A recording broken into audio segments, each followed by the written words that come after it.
Salut les crinqués! Sont-ils verts? Sont-ils rouges? Bleus? Viennent-ils de Mars? De Titan? Ou d'Euphore? Mais surtout, viennent-ils en paix? Podcast 57, les invasions extraterrestres. Marc de Paperman Gagnon, Martin le Visionneur Boisvert, Yannou Transformer Blier et Sylvain the Animator Bureau. Nous sommes les Crinqués.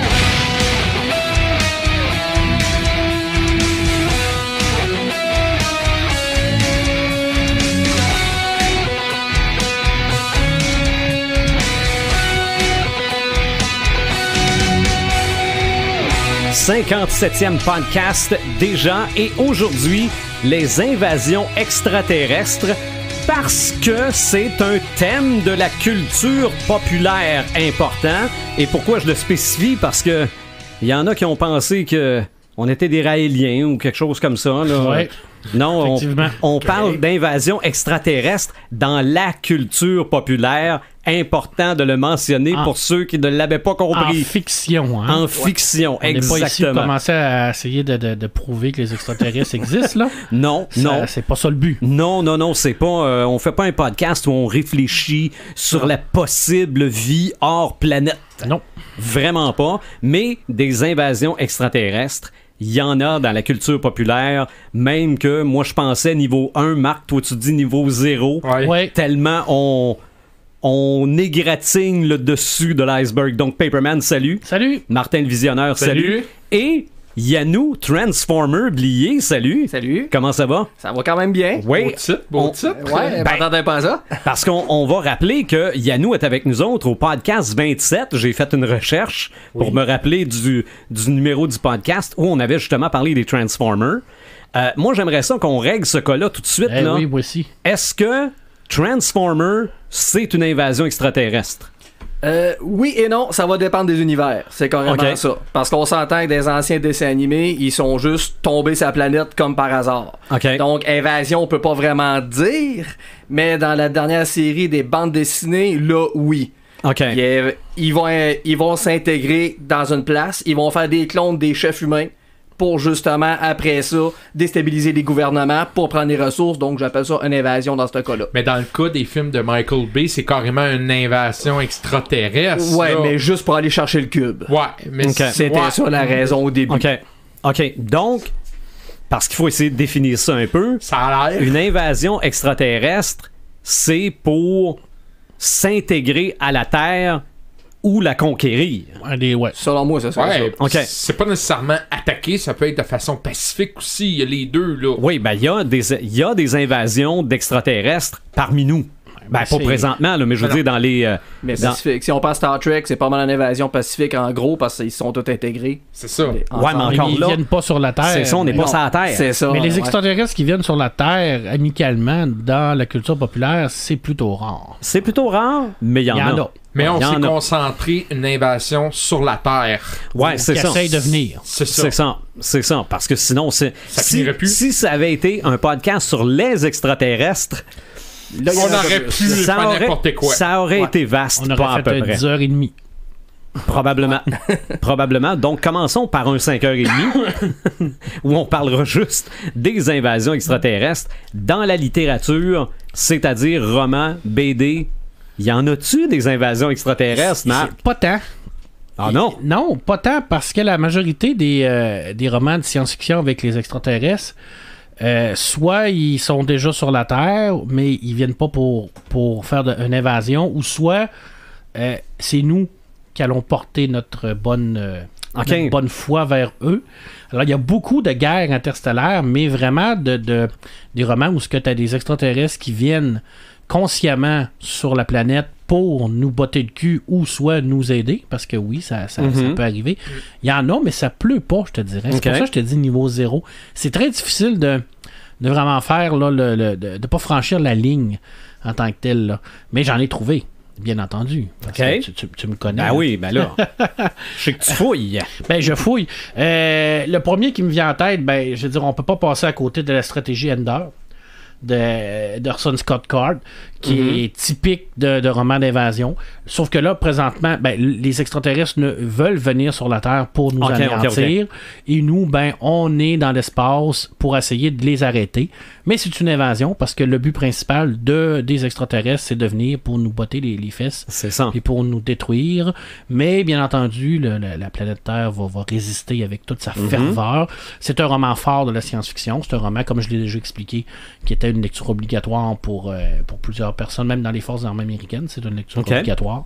Puis c'est très science-fiction parce qu'on a l'homme a la capacité de voyager, d'aller n'importe où avec instantanément. C'est ce qui nous donne l'avantage par rapport aux extraterrestres qui, eux, sont des milliards et des milliards. Ils peuvent en envoyer un paquet.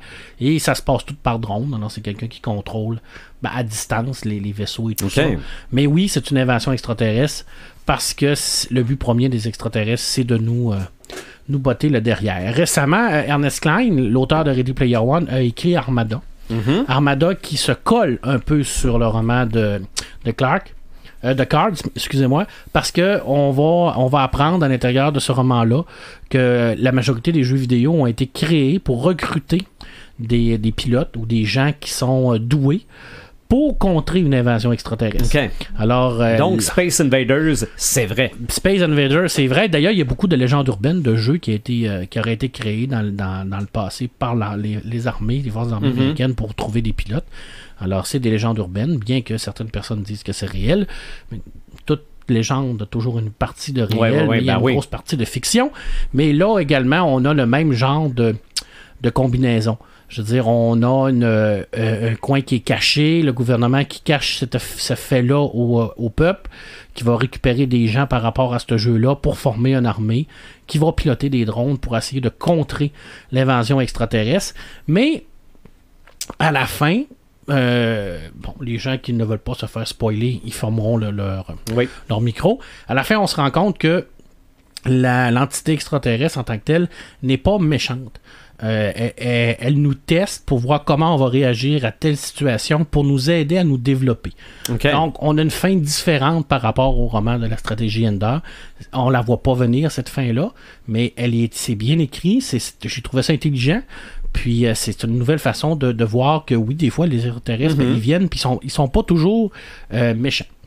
On s'entend, là, parce que oui, il y en a des gentils. Comme je disais tout à l'heure, je suis en train de lire un livre, je l'ai dit pendant le pré-show. Ça s'appelle Le 3 problèmes à 3 quarts. C'est un livre chinois qui a gagné le prix Nebula. Et c'est écrit par Liu Xihing. Puis c'est excessivement intéressant parce que c'est de la hard science-fiction.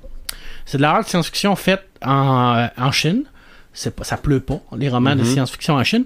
Puis c'est très intéressant au niveau de l'histoire, bien que c'est excessivement lent à démarrer. Mais le concept, c'est qu'on va prendre contact avec une race extraterrestre qui est en train de mourir. Et cette race extraterrestre-là, va vouloir venir nous voir. Et puis, la personne qui va contacter cette race extraterrestre-là va voir les changements que le monde humain font sur la Terre. Et à un moment donné, elle va prendre la décision de dire, moi, j'embarque pas dans ce qui se passe présentement sur la planète, alors je vais envoyer les coordonnées de la planète Terre aux extraterrestres pour qu'ils viennent nous botter le cul. Alors, on a un concept complètement différent ici parce qu'il y a comme un élément déclencheur qui vient lui-même de la planète. Et bien entendu, on voit un petit côté de prise de position par rapport à comment l'humanité est en train de tourner. Alors, est-ce que c'est la bonne façon de changer les choses en éliminant l'humanité? On pourrait en parler longtemps. C'est le premier d'une trilogie. C'est assez long à démarrer, je vous dirais, mais c'est très bien écrit. Et c'est surtout de la très, très hard science-fiction. Alors, c'est très, très, très spécifique. Mais c'est bien, j'adore ça pour l'instant. Là. J'ai beaucoup aimé ça. Ça mérite son prix. Oui, tout à fait, c'est clair. Déjà que le concept, c'est quand même assez nouveau. Là. Je veux dire, on voit rarement ça, là, quelqu'un qui va comme un peu trahir son peuple en tant que tel. Là. La Belle Mort, juste ici, là, je ne l'ai pas monté tout à l'heure, là, mais ça, c'est une BD.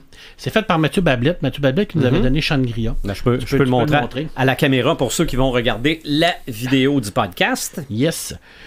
Ça, c'est intéressant parce que ça se passe après une invasion extraterrestre. OK. Alors, il y a des genres d'insectes qui sont arrivés sur la planète Terre. Ils nous ont complètement anéantis.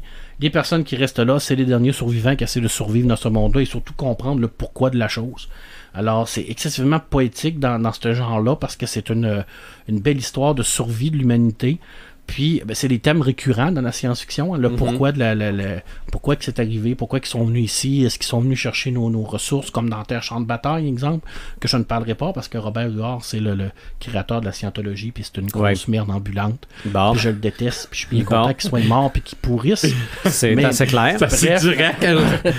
On le salue en passant. C'est dans ce genre d'histoire-là. Et c'est dessiné de main de maître par Mathieu Bablette, qui est un dessinateur extraordinaire. C'est vraiment très très bon. J'y vais en rafale. Dreamcatcher de Stephen King. C'est pas réellement une invention extraterrestre, mais toute l'histoire est basée sur un vaisseau qui est arrivé sur la planète. Puis il y a eu des extraterrestres qui sont sortis de là, ils ont été anéantis par la population, mais il y a un virus qui est resté et qui prend possession des personnes et qu'ils font une genre de fusion pour se créer des nouvelles entités et tout ça. Alors oui, Stephen King a déjà été dans ce coin-là un peu plus science-fiction, avec les Tommyknockers également aussi. Alors c'est très bon, Dreamcatcher. C'est d'ailleurs un de ses premiers romans, mais c'est le premier roman qu'il a écrit après avoir eu son grave accident dans les années 90, fin des années 90, et c'est le roman qu'il déteste le plus. Bon. Parce qu'il trouve qu'il n'est pas très très bon, parce qu'il était un peu daze à cause de la médication, puis tout ça. Il trouve que c'est pas super. Là. Ouais, mais il trouvait pas Carrie bon non plus. Non, effectivement. Puis, fait anecdote à noter, c'est qu'il l'a écrit à la main.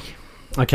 Parce qu'il était pas capable de l'écrire à la machine ou à l'ordinateur parce qu'il y avait trop de douleur. OK. Alors, il a écrit à la main. C'est quand même quelque chose. D'écrire un roman avec un crayon, des papiers, là. Et si le manuscrit existe, il doit se vendre très très cher. Je sais pas, ça doit être inestimable. Honnêtement, là, inestimable. La Ruche terrestre. Stephen Perry. Ça me dit quelque chose, ça. Alien. Ouais. C'est... En passant, c'est une invasion extraterrestre, Alien? Attends un peu, je vais t'expliquer pourquoi je l'ai mis. C'est pas une invasion extraterrestre en tant que telle parce que l'alien ne vient pas sur la planète par lui-même, il ne veut pas non plus conquérir la planète. De toute façon, l'alien n'a pas de motivation. La seule motivation qu'il a, c'est de la survie. Mais c'est le rêve de tous les amateurs d'aliens de voir les aliens sur la planète Terre pour savoir qu'est-ce qui va arriver. Qu'est-ce qui arriverait? Alors, dans ce roman-là, il y a des concombres ou des épais, des imbéciles qui vont... Comme dans à peu près tous les films d'aliens. Qui vont vouloir amener des aliens sur la Terre. Ils vont réussir, bien entendu. Ouais. Ça va, bien entendu, carrément chier. Et à un moment donné, on va se rendre compte qu'il y a des gens qui sont infectés, qui sont partis dans la nature. Et on finit le roman avec ce côté-là où le personnage principal était parti sur la planète des aliens pour aller les anéantir, ce qu'il a fait avec assez de substance. Là. Okay. Il a bien réussi de conviction, ouais, merci Yannou. Puis pour revenir sur sa planète pour se rendre compte que maintenant la Terre est infectée. Alors bon, on retrousse les manches. Et c'est pas l'alien dans Spaceballs. Non, c'est exactement. Puis il est moins gentil. Tu sais que j'aime bien ça tout le temps, lire un petit peu de... Oui, ben oui. Il t'avait d'envoyer sa chronique là-dessus. C'est ça, la chronique. Lisons un petit passage. Rien qu'un petit passage. Alors, Orana était d'une brillante intelligence, y compris sur le champ. Oui, les aliens n'avaient pas de prix, mais à condition qu'ils demeurent sous contrôle. La binationale en était consciente, c'est pourquoi elle avait prévu de faire sauter le complexe en cas d'accident. Que l'alien, qu'un seul œuf même recouvre la liberté, et ce serait la catastrophe. Compte tenu de la rapidité avec laquelle il se reproduisait, il parvenait à l'état adulte et du fait qu'il pouvait se transformer en reine si besoin était, alors oui, une dizaine de reines lâchées dans la nature et pondant tranquillement leurs œufs, cela pourrait créer des problèmes et même de sacrés problèmes. Alors c'est ça, la finale du livre se finit avec ça. Alors on a potentiellement une dizaine de reines qui se promènent dans la nature, qui vont se cacher, pondre et pondre et pondre. Alors bye bye l'humanité. Okay. Mais c'est pas réellement une invasion en tant que telle.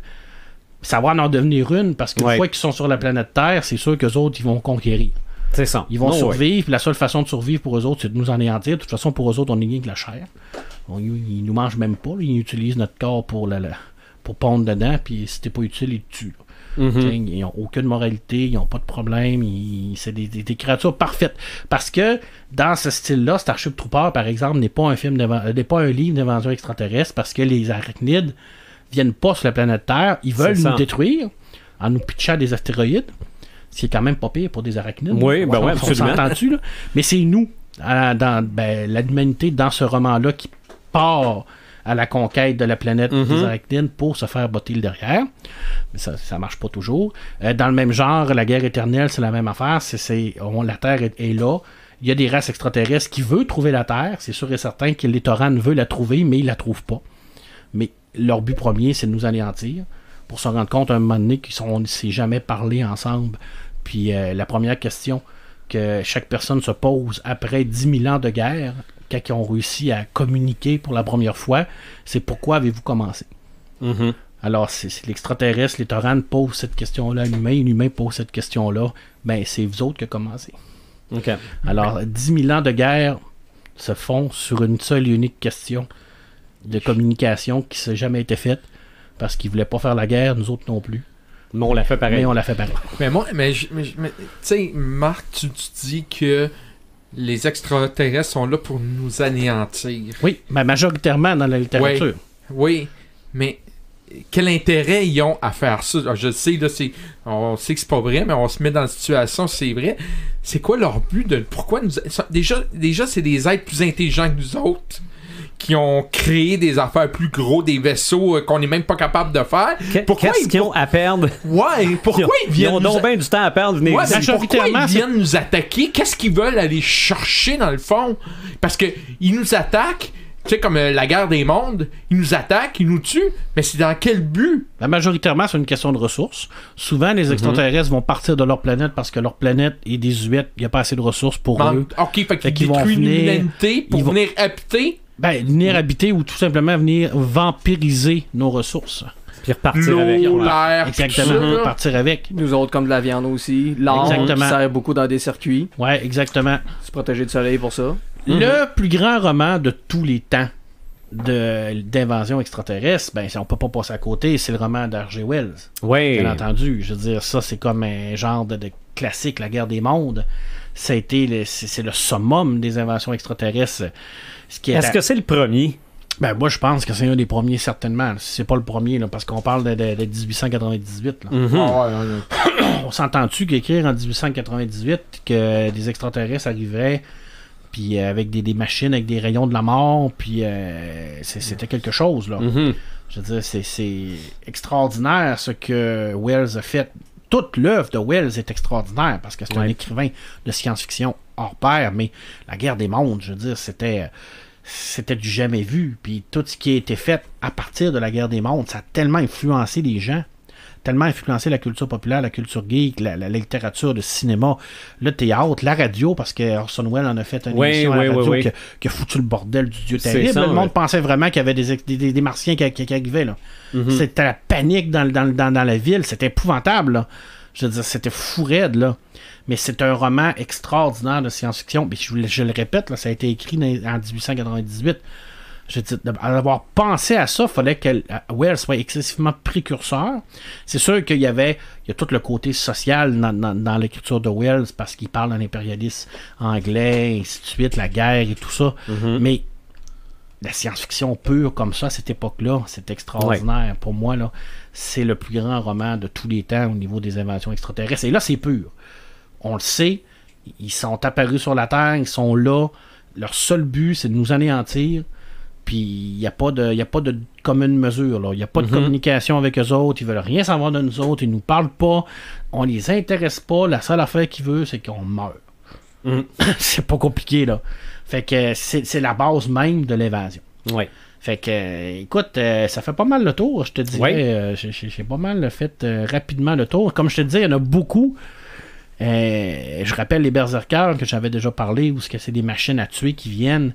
Eux, ils veulent anéantir l'humanité, mais pas la Terre, c'est pas une invasion en tant que telle. Okay.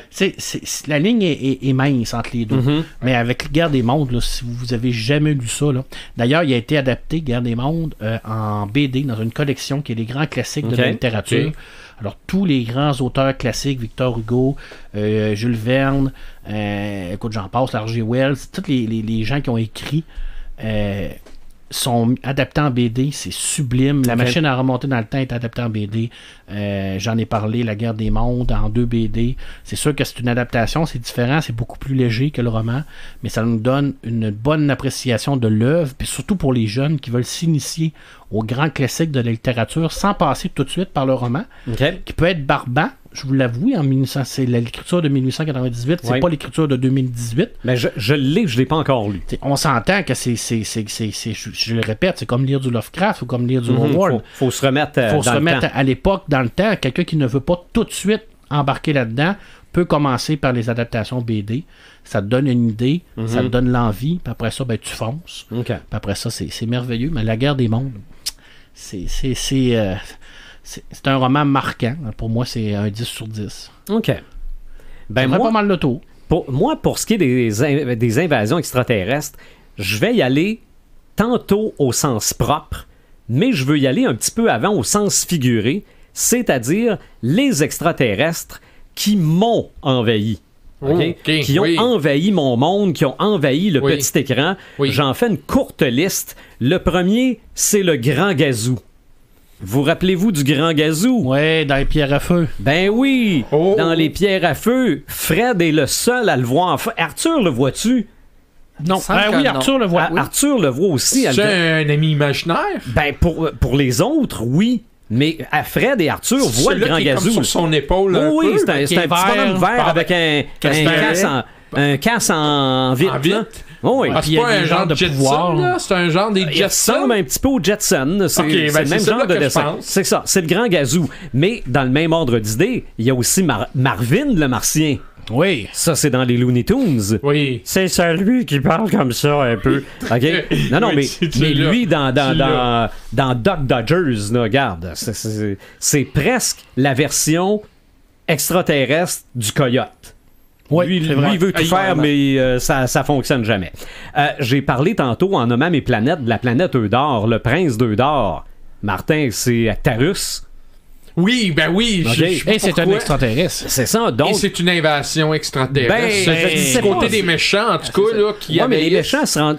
Des fois, ils envoient toujours leurs méchants sur Terre. Il s'est sauvé de sa planète parce qu'il est en train de. Donc, c'est pas une invasion extraterrestre. Mais lui, il s'en vient sur Terre pour se protéger. C'est ça, mais les extraterrestres sont quand même parmi nous. Ouais.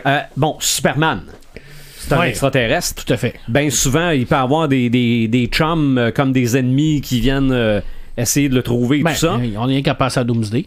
Il vient sa planète Terre. Il vient sa planète Terre. Il vient pas pour battre Superman. Il vient pour tuer tout le monde. Même Zod d'envahir. Exactement. Un martien un extraterrestre duquel je ne me rappelais pas, c'est Mark. Mark, c'est la première apparition de Robin Williams.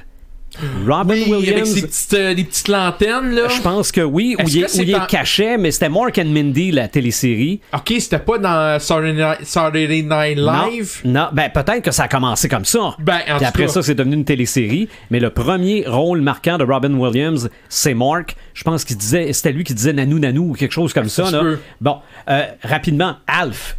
Oui. Bon, Alf est un extraterrestre, 102 épisodes entre 86 et 90. On n'a jamais su qu'est-ce qu'il venait faire sur la Terre. Pas du tout. Pas du tout. C'est ça, je dis, c'était quoi son intérêt, lui? Non, mais... Juste être là, je pense. Mais cette époque-là, télé, il y avait des choses bizarres. Il y avait une émission d'une famille de dinosaures aussi. Là. Oui. Ça, c'était un autre... c'est comme Bibi puis Geneviève. Bibi, on n'a jamais su qu'est-ce qu'il venait faire sur la planète. J'y avais pas pensé à Bibi. J'aurais dû mettre Bibi dans mon invasion.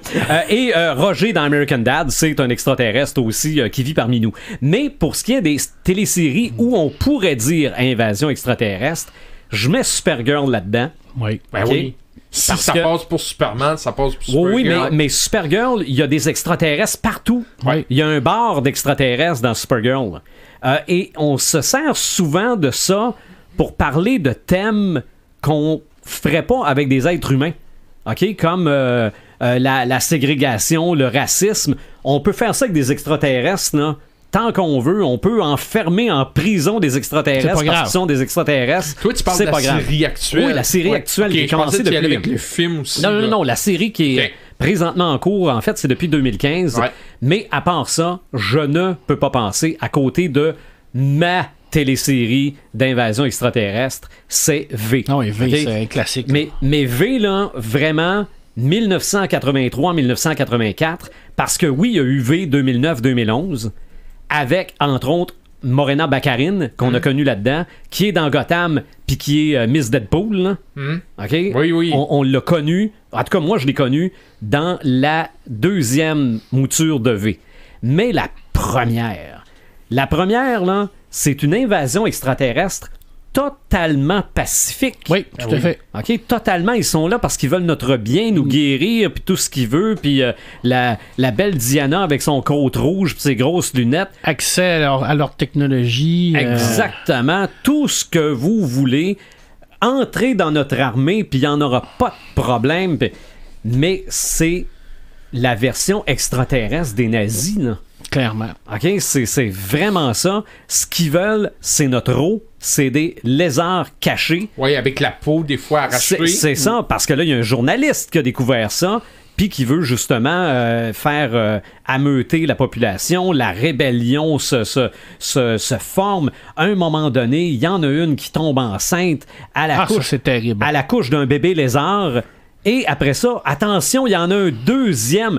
À cette époque-là, bon, je vous épargne les détails, j'étais à l'hôpital. Moi, je me souviens de cette scène-là. Ouais, là. j'étais couché sur un lit d'hôpital avec une petite télé à côté de mon lit, là. Puis là, à la couche, c'est terrible. Puis là, c'est un bébé lézard, puis le bébé lézard meurt. Puis là, ça se retourne, il y en a un autre. OK? Puis là, ça sort. C'est une belle petite fille blonde. Avec les yeux, par exemple. Ouais, ben c'est ça. Quand on la donne à sa mère, là, elle ouvre les yeux, puis la langue fourchue sort. J'ai capoté. OK? Je reverrais ça aujourd'hui, je trouverais ça cheap à mort, là. Sûrement que c'était des effets spéciaux de télé de 83, là. Mais il y avait une histoire de reboot, là, j'avais entendu. Ouais, non, mais ça c'est 2009, ça. C'est ça, mais en tout cas, il y avait une histoire peut-être qui voulait... Mais la série originale, ben en fait, c'était 2 mini-séries de 2 épisodes ou 3 d'1 heure, 1 heure et demie chaque. Ça devait se terminer comme ça, mais ça a été tellement populaire qu'ils ont commandé une télésérie, mais la télésérie a floppé de façon lamentable. Et un des extraterrestres les plus gentils, c'était Robert Englund, qui est devenu quelques années plus tard Freddy. Cet acteur-là était là-dedans.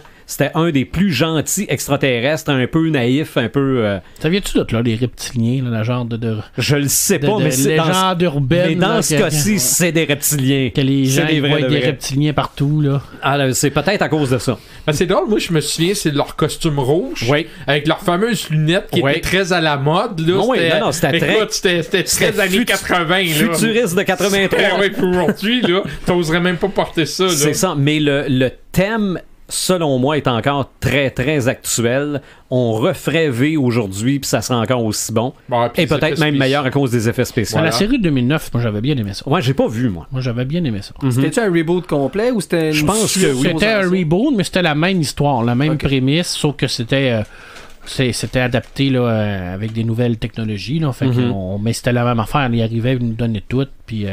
c'est la médecine, puis ci, puis ça, puis le monde embarquait là-dedans, puis sauf que là, il y avait un petit peu de rébellion aussi, comme dans la série. Oui. Ça ressemblait beaucoup à ça. C'est ça.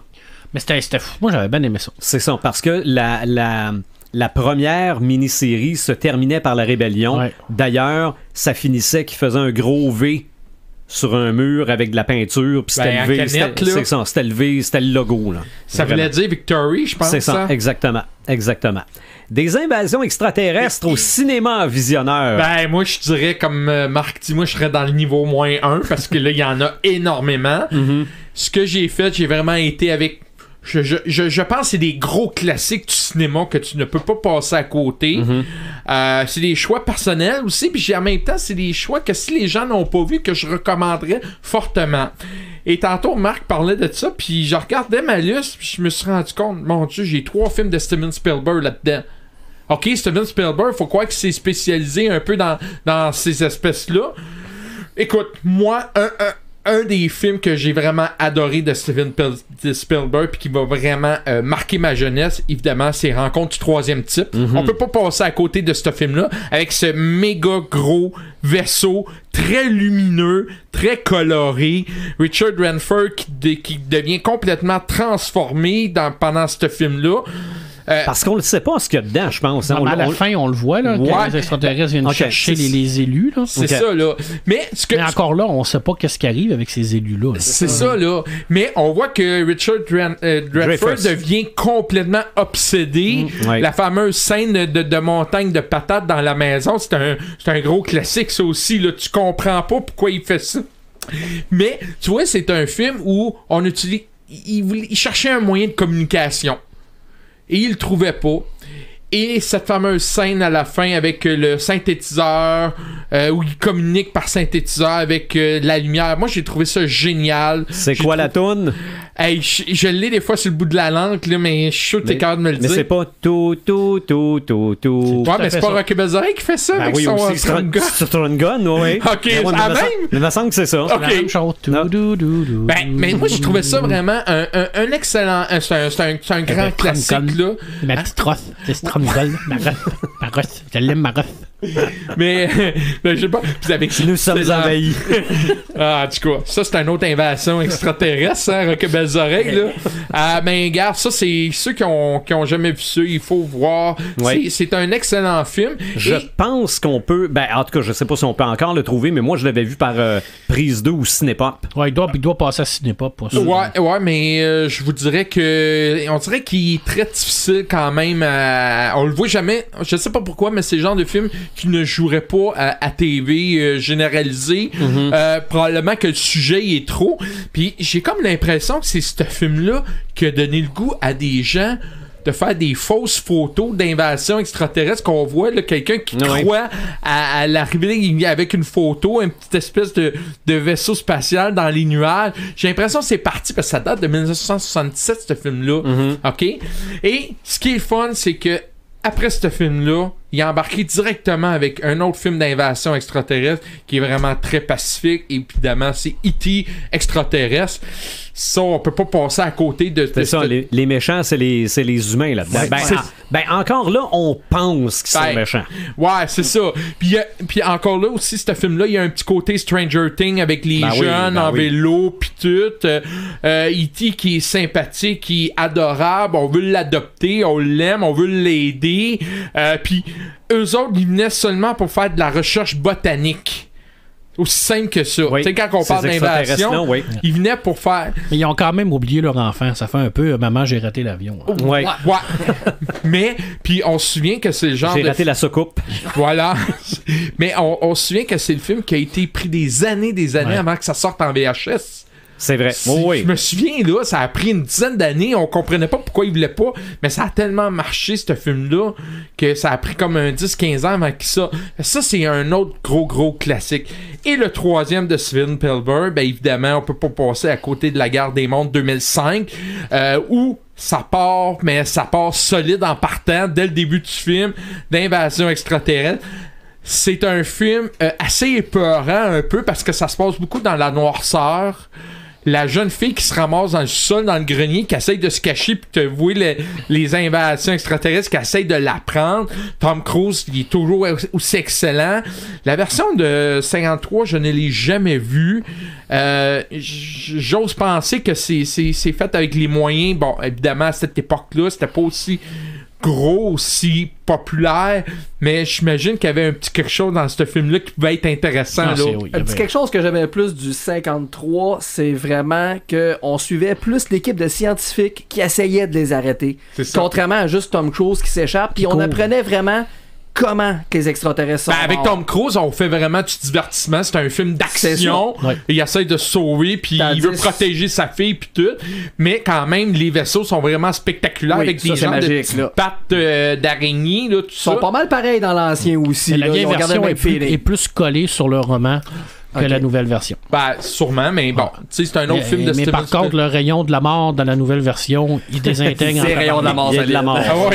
T'as aussi vous d'être là. L'avantage, c'est que tu souffres pas. Ouais. Sylvain parlait T'es tantôt. désintégré.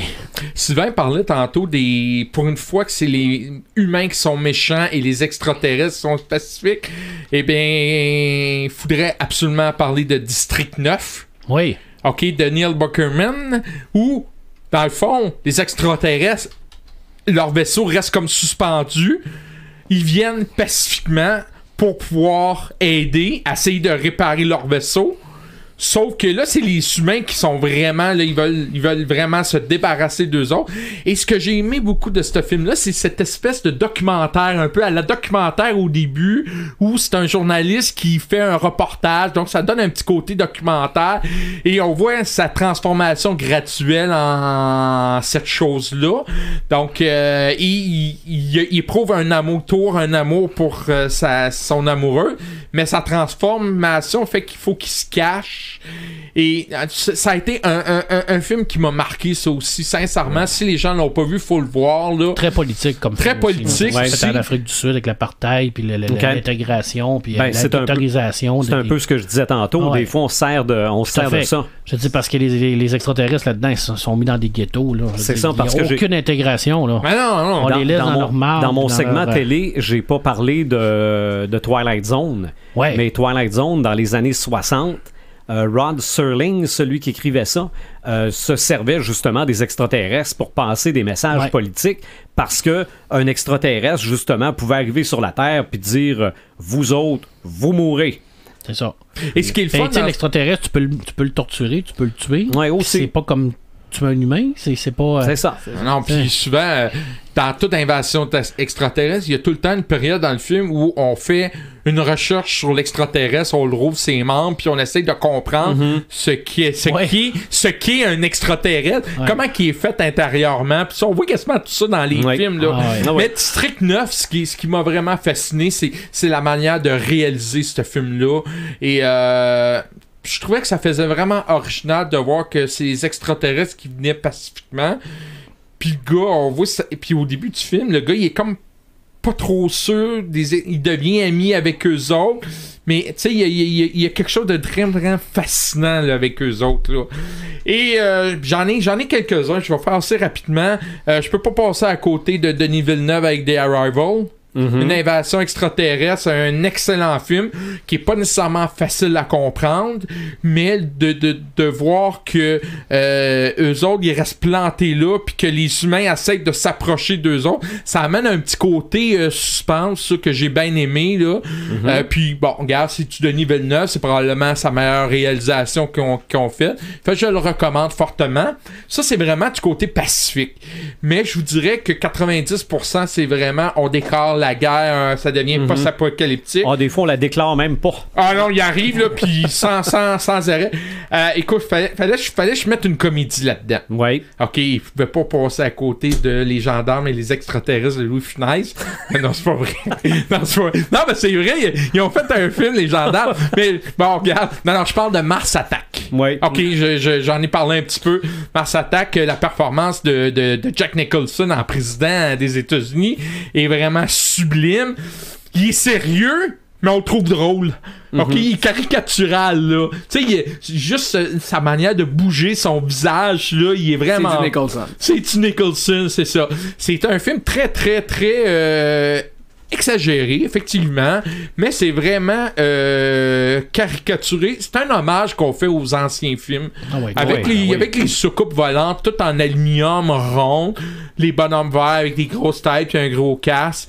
La brochette d'acteurs qu'il y a dans ce film-là, c'est incroyable.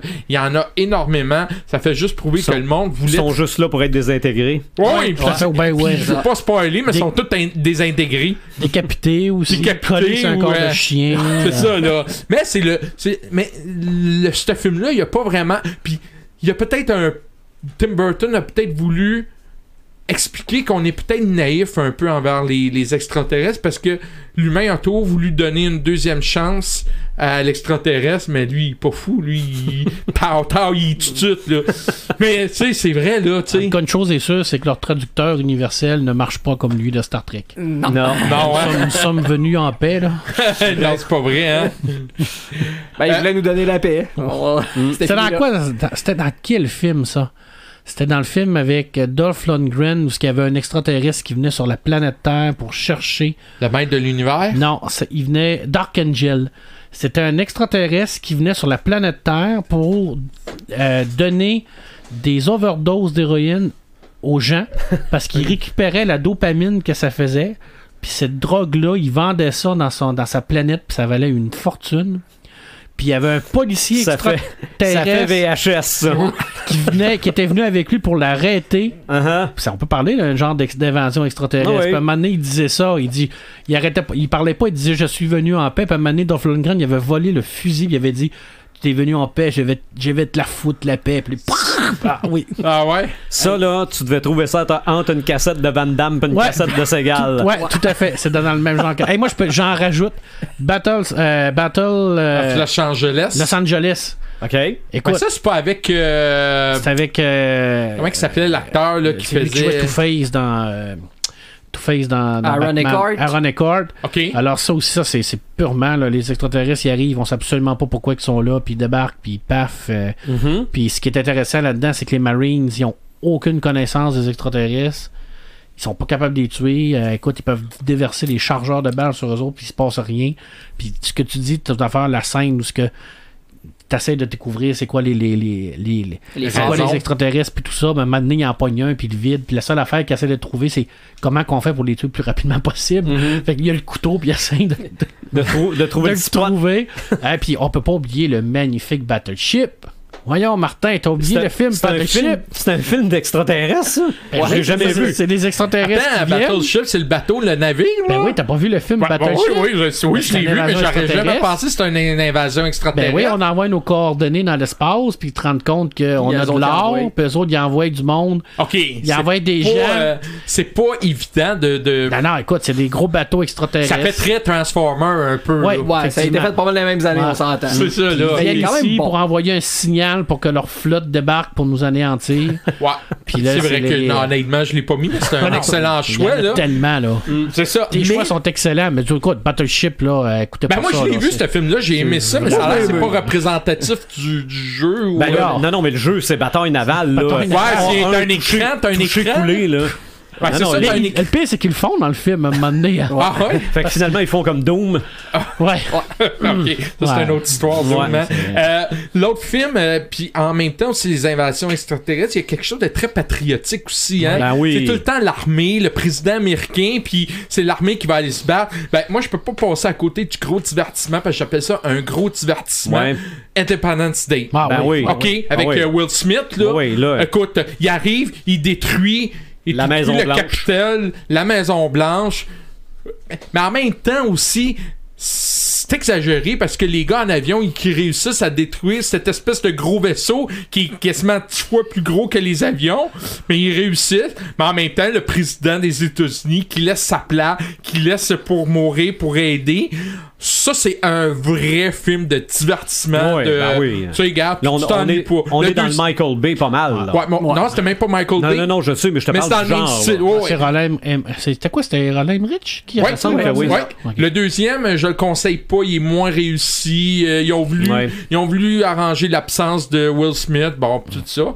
Il y a quand même la phrase culte dans le premier, où c'est que le président à la fin, qui est joué par Bill Pullman, qui dit « Aujourd'hui, nous n'allons pas fêter l'indépendance des États-Unis, mais nous allons fêter l'indépendance de l'humanité. » C'est une phrase Ça, classique. c'était patriotique. Ouais. Ben, Plus que souvent, ça, les- c'est Stallone qui la disait. Ouais. Mais Ben, avec tu sa vois, petite voix. Ouais. Alors, Un quand je suis film arrivé ici, un film, Marc, il y a plein de pas monde qui vient ici. un Alors, film, dans le Sylvain, doute... que t'aimes beaucoup, The Thing. Oh oui. Est-ce que c'est une invasion extraterrestre, ça? C'est vers ça que je m'en allais. Je te parle pas du préquel. Non, je l'ai même pas vu. Ben, Tu sais, moi, les préquels. Non, je le sais. Mais en tout cas, mais The Thing, on peut pas faire autrement que dire c'est une invasion extraterrestre. Absolument. Mais je trouve ça original d'avoir quelque chose qui est dans la neige, quelque chose qui est vraiment. Mais est-ce que c'est vraiment des extraterrestres ou c'est des monstres? Ben, Est-ce qu'on peut C'est mettre une ça dans entité. Une entité extraterrestre C'est une qui prend la entité place. extraterrestre. C'est une entité extraterrestre qui fusionne l'ADN avec l'homme pour survivre, puis C'est ça. qui crée des monstres. Puis qui conserve toujours l'ADN de ce qu'il a pris. Ouais, c'est ça. le préquel, je l'ai pas haï. Je l'ai même pas vu, moi. Mais bon, la fin nous annonce le début de ce c'est ça. film-là. Ouais, Fait que c'est là qu'on Je a me su. doute bien que ça finit par un chien. Là. Ouais, ben, c'est là qu'on a su que c'est un préquel. OK. C'était cette manière-là non, qu'on je a su que le c'était- savais avant, moi. OK. Les deux derniers, je vais faire plaisir à Marc. Mais The Thing, là, selon moi, là, c'est l'Alien, mais terrestre. C'est Ouais. c'est le même genre de film que Alien, Ouais. mais au lieu d'être dans l'espace, t'es Sur Terre. perdu dans l'Arctique, tout seul, il n'y a pas personne qui peut t'aider. C'est ça. Aucune pitié. hein. Aucune pitié, puis t'es pogné avec une créature que tu comprends pas, puis que Mais tu sais pas ce qu'est-ce qu'il y qu'il y a, a. malheureux, ce film-là est devenu un succès culte Ouais. parce qu'il n'a pas été un succès en salle. Voilà. C'est John Carpenter en plus. C'est ça, mais ce qui avait tué ce film-là, c'est qu'il est sorti la même année qu'E.T. Ça fait qu'on voulait des extraterrestres gentils, pas des extraterrestres méchants. C'est ça. C'est Les vrai. deux derniers, j'ai pensé à Marc un peu, puis aussi c'est un grand classique. On peut passer à côté de Predator. Ah oui, c'est clair. OK, on parle. Allez-y avec la version d'Arnold, mais allez-y aussi avec Adrian Brody. Ah ben le deuxième aussi, avec Non, c'est Donald très Glover. très bon. Non, c'est très bon. Ça se passe en forêt puis tout. Puis moi, le premier que j'avais aimé, écoute, il vole quasiment la vedette Arnold. Ah ouais. OK, le prédateur vole carrément la vedette. Évidemment, encore, on a un côté très Arnold, les gros bras, l'armée, le gros cigare, la boue pour se battre un contre un comme contre lui, qui a réussi à le battre, mais de peine et de misère. Là, j'ai hâte de voir le prochain là, qui va sortir avec Shane Black. Là. Demain soir. Moi, je suis comme pas convaincu. Je sais pas. Ben, Ben- c'est peut-être bon que tu sois pas convaincu d'avance, parce que si t'as des mauvaises attentes, tu vas peut-être être plus heureux d'écouter. Ben, Je c'est sais parce pas. qu'on a peut-être des attentes à ce que ça se passe en forêt. Ben- Mais là, ça se passe un peu en ville aussi, prison pis tout. Là, on sort-tu de notre zone de confort? Je pense que Est-ce oui. Est-ce qu'ils l'ont collé avec le premier parce qu'il y avait une histoire dans. En tout cas, je sais pas si j'ai pas lu le synopsis, mais il y avait une histoire que c'était le frère de Dutch qui était là. Qui avait été écrit en BD. Je sais pas comment Shane s'est collé sur le scénario, mais je pense que ça peut être intéressant, mais Est-ce que c'est inspiré d'une BD? je sais pas. Ou c'est plusieurs... Ça a changé beaucoup Ouais. d'équipes réalisateurs. créatifs, là, pas de réalisateurs, mais je sais qu'ils ont eu beaucoup de difficultés au niveau de la Ok. créativité. Ben, ça peut être intéressant comme on est sur nos gardes un petit peu avec ce film-là. Là. Ben, moi, que ce soit mauvais ou bon, je vais le voir quand même, c'est Predator. Moi, je Ouais, suis c'est vendu ça. sur Predator. Puis ça, c'est une invasion extraterrestre. Ben, c'est pure clair, il et est ici pour nous simple, là. chasser. Là, je Ah veux dire. oui, c'est ça. Et au niveau de la bête, honnêtement, c'est probablement un des plus... Ben, je dis pas les plus beaux, les plus belles, mais un des plus beaux extraterrestres Ah, c'est qui clair, m'a été ouais, vu, c'est clair. avec cette espèce de bouche qui se roule. Oh, là, oui, ben puis oui. je Ouais, puis trouve c'est qu'il tout était le très bien fait. Là. Côté technologie, Ouais, le camouflage, les Ah, rayons, tu sais, on a vraiment le chasseur ultime. Là. Puis on le voit que C'est ça, c'est pas justement. quelqu'un non plus qui a pas de conscience.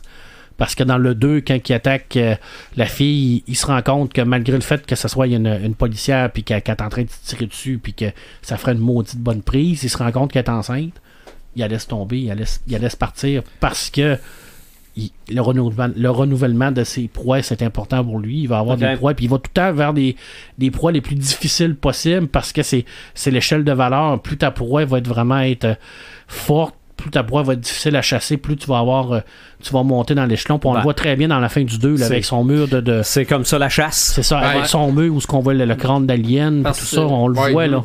La question que je me pose, c'est-tu vraiment une invasion parce qu'ils vont juste ici pour chasser?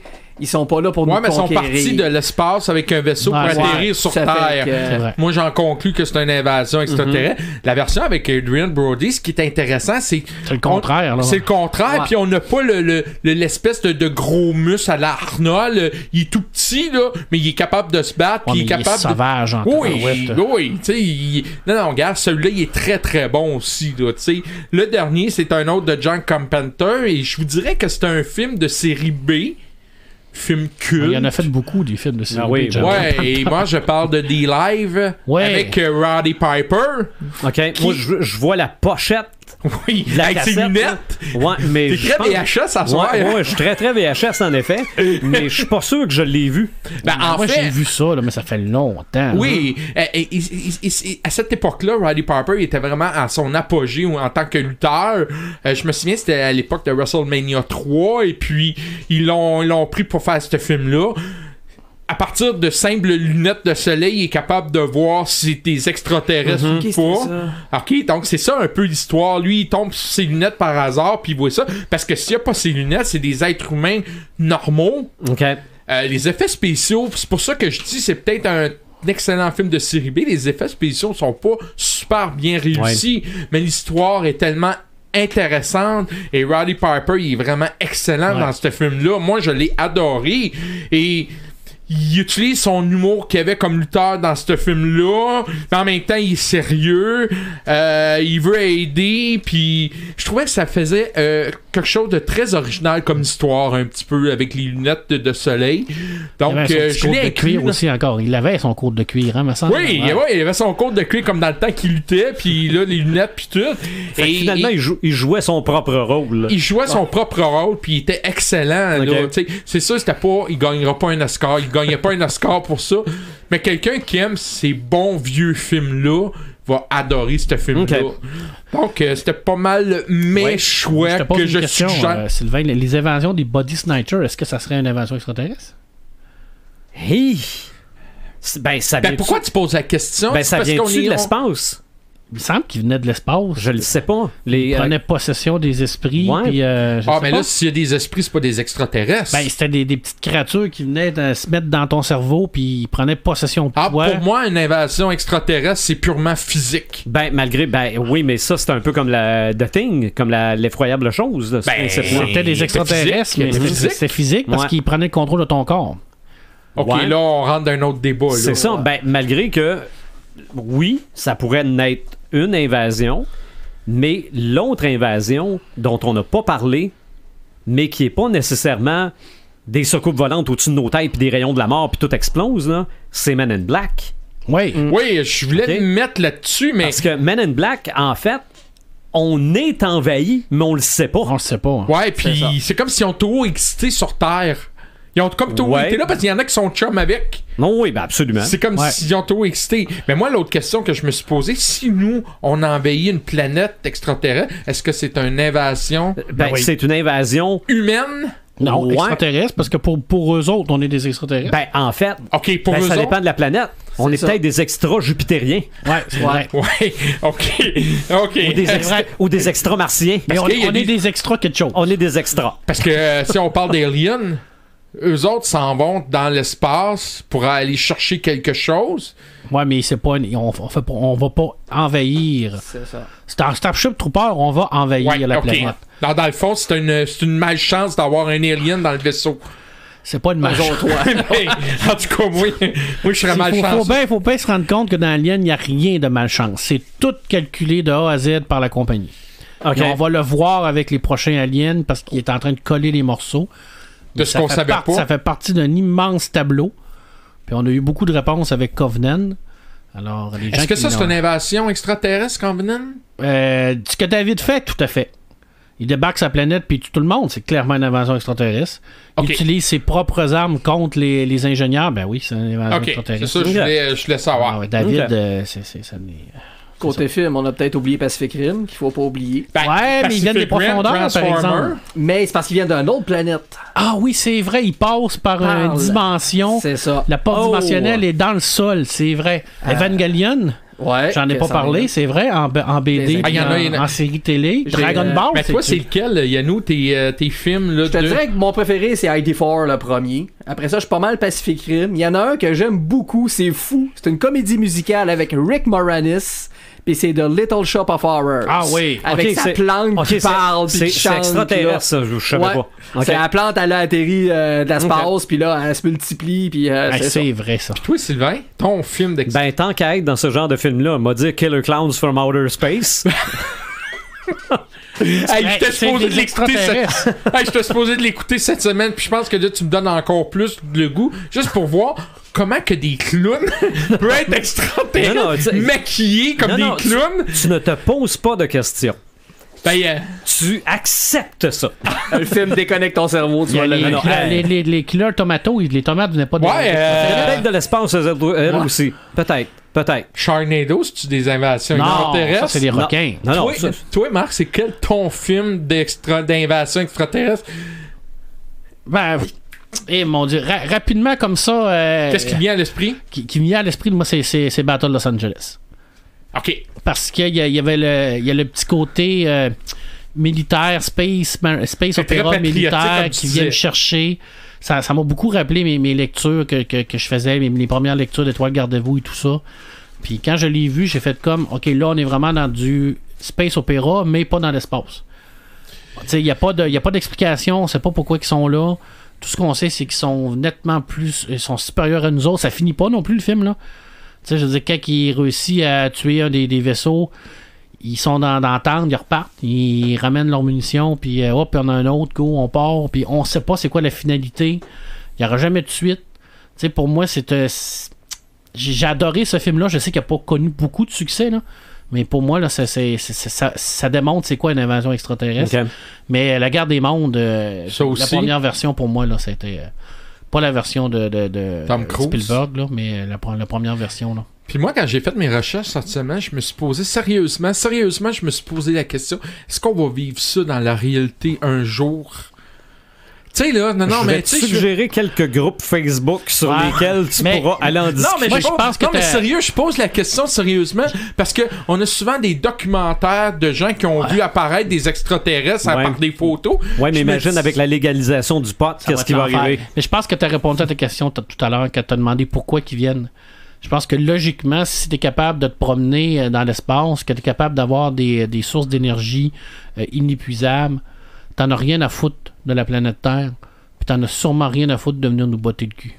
Je pense que c'est des personnes qui sont intelligentes, je veux dire. C'est ça. Donc tu crois qu'un jour on va être envahi? Moi, je pense qu'ils n'ont rien à foutre de nous. Ce qui va arriver, si jamais ça arrive, c'est des touristes de l'espace qui se disent « Hey, on arrête-tu là? » C'est ça. Il aurait fait un documentaire sérieux dans les années 50, je pense, qui s'appelait Men in Black. OK. Que selon eux autres, ça serait peut-être que justement les extraterrestres sont avec nous autres depuis le début. Ils sont là pour essayer de nous faire évoluer pas trop croche. OK. Bon, comme dans Men in Black, justement. Ouais. Mais cela, ça serait sérieux. Parce que le petit côté post-apocalyptique, ça sera peut-être pas nécessairement nous autres qui va la créer. Non, aussi, mais moi, je pense que oui. Je pense que si on a un air post-apocalyptique à vivre, c'est pas les extraterrestres qui vont le faire, ça va être nous autres. Ouais, c'est ça. Juste avec l'essence, à un moment donné, on va manquer d'essence ou de gaz, puis là, on va vouloir se battre. On va être envahi par les singes, Martin. Moi, je veux pas faire de politique, là, mais quand t'as Donald Trump qui a la puissance américaine du feu nucléaire, puis t'en as un autre tata à l'autre côté qui en a, je me dis que ça va pas bien. OK. Donc, on risque de s'entretuer. Eux autres vont nous regarder de l'espace, puis ils vont dire regardez cette gang-là, puis après, on ira chercher ce qu'on a besoin. Allons envahir Mars maintenant. C'est ça. Dans les jeux. Ah oui, dans les jeux, je vais laisser parler Yannick. Oui, mais c'est que. Je connais pas bien là-dessus. J'ai eu un flash sur un jeu d'invasion extraterrestre qui est cauchemardesque, mais que j'ai réussi à traverser. OK? J'ai pas traversé des jeux vidéo tant que ça dans ma vie, là. D'un bout à l'autre? Ouais. Et c'est un classique sur les internets. Bart vs. The Space Alien. Attends un peu, c'est ça des Space Aliens? Bart Simpson? Oui, c'est le premier jeu des Simpsons sur le Nintendo. OK? Non, Bart vs. The Space Mutants. Oui, Space Mutants. Space Mutants. Il y a des vidéos là-dessus pour dire à quel point ce jeu-là est l'enfer. Quand tu sautes sur une roche, faut que tu sautes sur le bon pixel, sinon tu tombes à côté. OK? Tu vois le genre, là? OK. Ah non, puis là, ça prend les lunettes pour savoir qui est un extraterrestre ou pas. Parce que si tu sautes sur la tête de quelqu'un qui est pas un extraterrestre, t'es mort. OK? Ça, c'est... Ça devait être très pixelisé comme jeu. Ah non, mais c'est un jeu Nintendo. Là. OK, il y a quelques années. Il y a quelques années. Ouais. Mais, oui, vas-y, continue. Mais Yannou, on avait parlé des Transformers avec toi pendant le podcast 27, mais mentionnons à ceux qui écoutent nos podcasts que t'es quand même un solide gamer, là. Quand même pas si pire, je suis pas à jour des les consoles, mais mais du jeu de table aussi, ça t'en fait en masse, puis je pense que des extraterrestres là-dedans, il y en a un puis deux. Là. C'est pas ce qui manque. C'est quand tu dis que même dans Pathfinder, le monde de Donjon Dragon, il y a un vaisseau qui s'est écrasé sur cette planète-là, puis tu sais, ton guerrier avec son épée il peut arriver carrément en avant d'un droïde. Tu te poses des questions, là. Puis là-dessus, il faut pas être oublié extraterrestre, ça peut embarquer dans tout. Star Wars, le role-playing game, il est là aussi. Après ça, tout ce qui est jeux de cartes, ainsi de suite, il y en a tellement que ça peut être des extraterrestres. Je pense que même dans Magic the Gathering, il y en a quelques-uns. Oui. Donc, ça donne des idées, là. Oui. Fait que Red nous a quand même laissé une liste. Oui, même ben si c'est c'était pas ça. ici. Là, c'est sûr et certain que je vais c'est avoir bien. l'air à faire du name dropping parce qu'il y a plein d'affaires là-dedans que je comprends pas puis que je connais pas. Mais si on les connaît, on va en parler. Je me suis quand même un peu informé. Dans les board games, il y a Invention from the Outer Space, qui est un jeu sur les inventions extraterrestres qui est quand même bien coté. Puis il y a The Thing, le fameux jeu qu'on va avoir bientôt parce qu'on. Ah, je l'ai vu. Ouais, mais on est censé l'avoir. là, Ouais, bientôt, mais hein. je l'ai vu, je l'ai pris dans mes mains, je me suis dit, je me l'achète En dessus. tout cas, Mais on m'a dit qu'il y avait une autre version précédente qui était plus basée sur le roman. Ah, ok. Alors, mais quand même. The Infection of the Outpost 31, là, c'est Ouais. c'est l'adaptation du film, Du film. mais en jeu de plateau. Et il y a XCOM. Je pense Oui, que très bon. dans les jeux vidéo, c'est connu. XCOM, c'est du space militaire, vraiment de l'invasion extraterrestre. Là. Vraiment un jeu tour par tour. exactement, Que j'adore tactique. là. Qui a été adapté en board game aussi, mais qui est en jeu vidéo, le XCOM 1 et XCOM 2.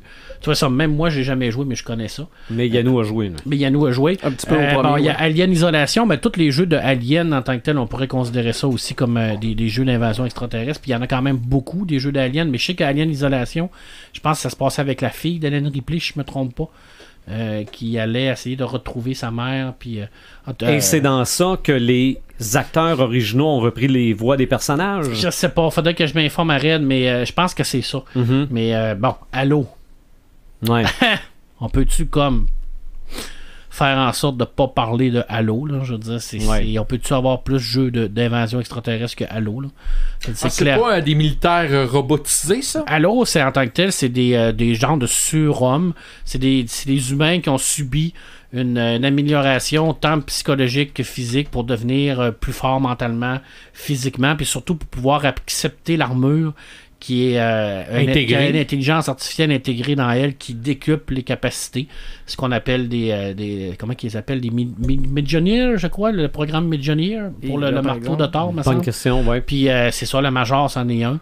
Puis là, ben, c'est clairement une invention extraterrestre. Là. Toutes les Halo, c'est fait comme ça. D'ailleurs, Halo a été adapté en roman aussi. OK. Il y a eu le film, je pense. Oui, il y a eu un film moins réussi, par exemple. Je pense. Il y a un film d'animation qui est quand même assez bien fait. Ouais, sur Netflix, il est disponible sur Netflix. Il y a 2 films en live action, dont un qui est mieux réussi que l'autre. Parce qu'il y en a un qu'on voit absolument pas les majors, là, les gars en armure. Puis il y en a un autre parce qu'on le voit débarquer dans une académie. Puis il torche, là. Je veux dire, il m'a marqué Earthfall, je connais pas c'est quoi. J'ai pas eu le temps de faire des recherches. Puis il me dit que Death Stranding, il est pas sûr que c'est une invasion, mais que c'est une grosse annonce de jeu. Alors pour les gens, les gamers qui veulent vraiment là, aller fouiller ça, là. Puis en jeu de rôle. Écoutez, il y en a des tonnes. Je pense que le jeu de rôle générique des 20 futurs ou des 6 futurs nous permet de faire n'importe quoi. Ouais. Warhammer 40 000, c'est une invasion constante parce que c'est la guerre totale, tout le temps. Bien entendu que les extraterrestres ne viennent pas sur la planète Terre parce que l'empereur est sur la planète Terre, elle est protégée, c'est l'humanité. Mais le but, c'est de se rendre là. Le but, c'est de se rendre là. Alors, la seule et unique but du chaos, c'est de détruire l'humanité. Puis, les joueurs jouent des agents de l'Empire. Alors ça en est des jeux de rôle où tu as des inventions extraterrestres. La dernière fois, j'avais dit que j'allais compter mon anecdote. Red n'est pas là parce qu'il a joué la game avec moi. Mais je pense qu'Yannick, tu l'avais joué aussi, ma game de Predator. Parce que tout est adaptable au niveau d'extraterrestres. Puis non, c'était un de mes amis, Carl Slater, qui avait ça. Puis la game de Predator en tant que telle, c'était ça. C'est une invasion de Predator. Mais il y en avait plusieurs. Il y en avait des dizaines puis des dizaines. Puis les personnages n'avaient à se combattre qu'un. Bien entendu, puis ils ont réussi à le vaincre de peine et de misère. Oui, tu t'en souviens, hein? Puis à un moment donné, le personnage de Carl, qui était un personnage de policier, parce qu'on est dans les archétypes comme dans les films. Là, le but du jeu de rôle, c'est de prendre, surtout quand on fait des adaptations. Et il a mis le casque du Predator pour essayer de voir tout ça. Puis quand il est sorti dehors, il a vu qu'il y avait à peu près une dizaine de vaisseaux dans l'espace. OK. Puis d'un coup, écoute, ça c'était du roleplay là, à 100%. Là. Il a enlevé le casque, il a sorti son pistolet, puis paf! Ah ouais, bon. Puis là, son chum, il dit, mais qu'est-ce que tu fais là?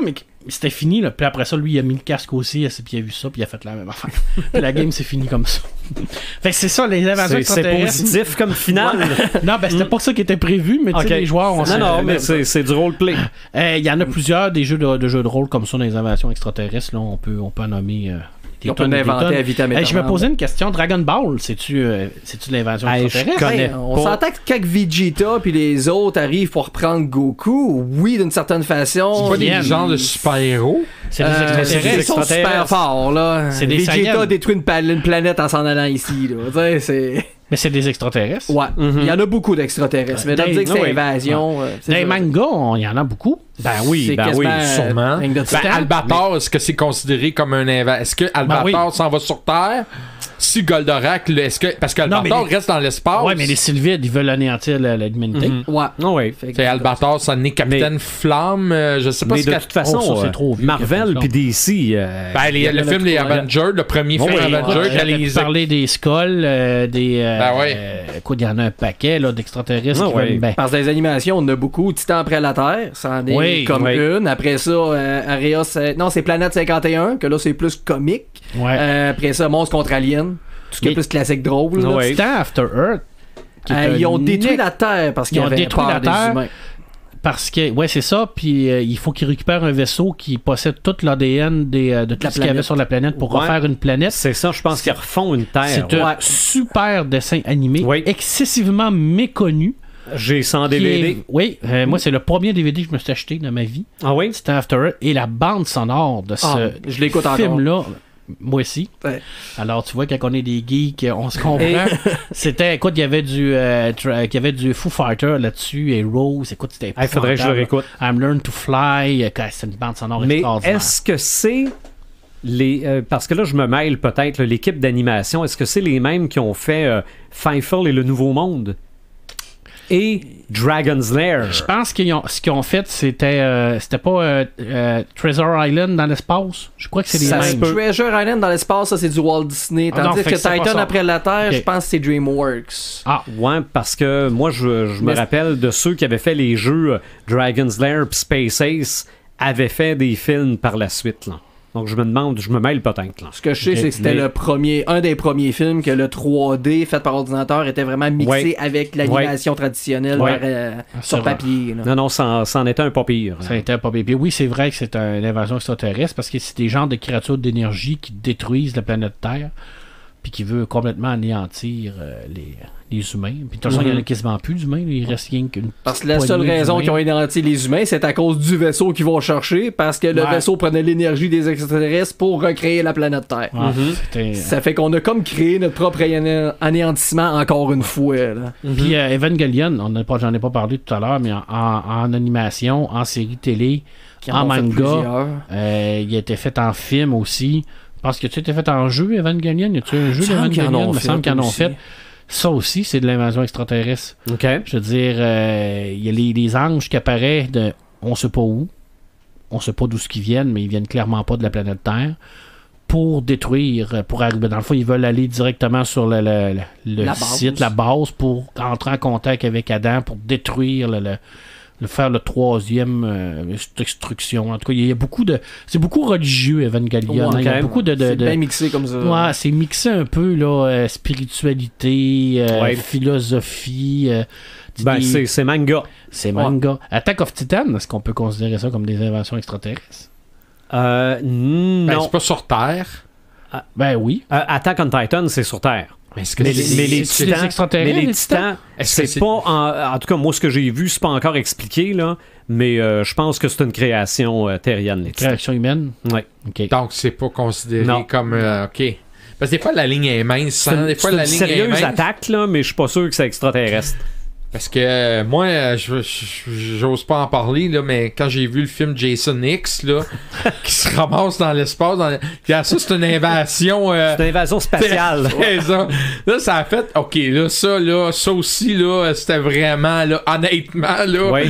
Ouais, non, mais quel mauvais film. Non, mais il y a quelques meurtres solides là-dedans. Là. Oui, mais. La face écoute, dans l'azote, là. oui, écoute. Non, mais mais- ça, c'est une forme d'invasion aussi, mais c'est Ouais, mais ça, tellement c'est à mauvais. l'inverse. Le masque. Mais t'as pas aimé ça dans le scène où c'est en hologramme où ce qui refait le lac puis que Non. il y a les petites filles dans le sac Il y à a pas de couchage. sac de couchage, oui, Pac, oui. pac, c'était non, t'as pas aimé ça? C'était Non, savoureux. absolument ça. pas. Puis même son masque, c'était affreux Ah non, comme mais ça, masque. c'était l'upgrade, là. Ouais, mais Ah c'est oui. ça. Non, garde. Mais ça, c'est une Ça, on forme va- d'invasion, mais Ça, dans le on va mettre sens ça dans- contraire. on va mettre ça dans science-fiction niveau 2.